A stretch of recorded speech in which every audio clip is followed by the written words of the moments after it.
Robert, so it's been a few weeks now since the injury. I know a lot of fans are keen to know your progress. So where do you stand with the injury right now? Well, I'm progressing nicely. I don't like to put a time scale on it, but I don't think I'm that far away.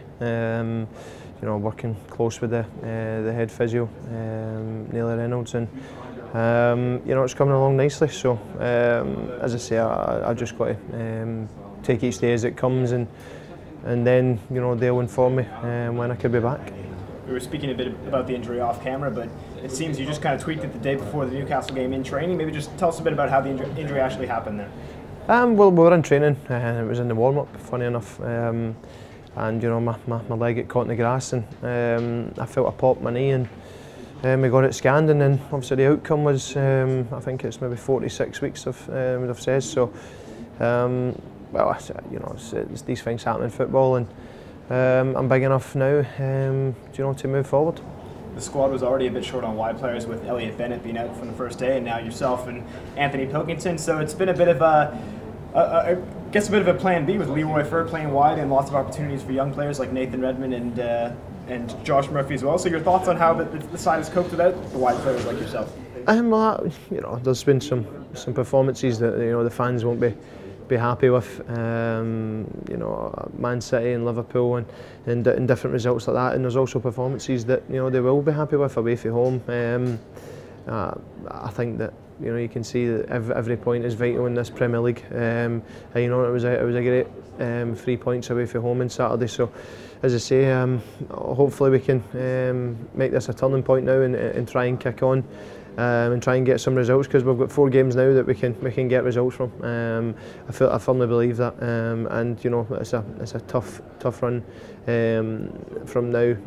Even at the start of the season to the end of the season, tough. Every game's tough, but it'll be tough over the Christmas and New Year period. It always is for every team, and that's what you need to use, maximise your squad, because the FA Cup comes into contention as well. So.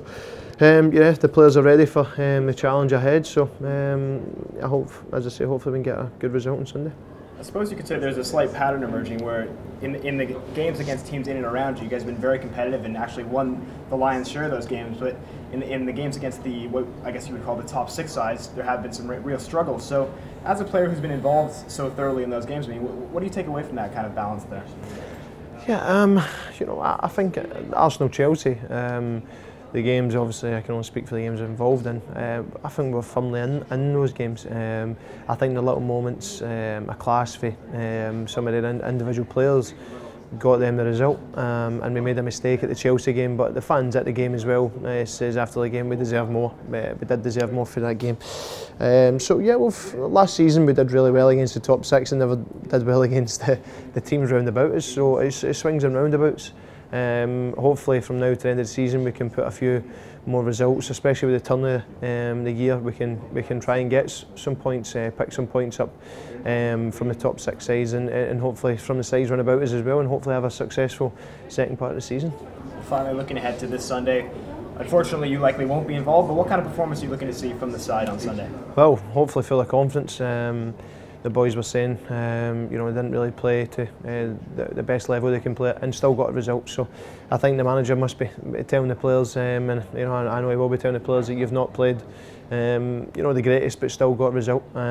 So if they can put some of the home performances that we've done this season and start at a high tempo, because obviously they'll be playing in Europe on Thursday. So I can tell you through experience, when you play a game maybe 3 days after, now there is that bit, you're not as fit and energetic as and sharp as you were if you don't have a game. So the boys will come out all guns blazing, and hopefully, as I say, we can get a good result.